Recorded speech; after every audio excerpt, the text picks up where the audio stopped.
Con cada uno de ustedes. Estoy en la semifinal del cuarto concurso de La Voz de Santiago Tayacajino, organizado por TCT, Fiesta Perú, Maros Producciones y el marco musical Raíces Andinas.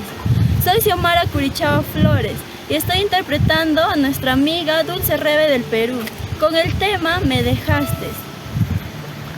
Les invito a apoyarme compartiendo, dando likes y reproduciendo este video.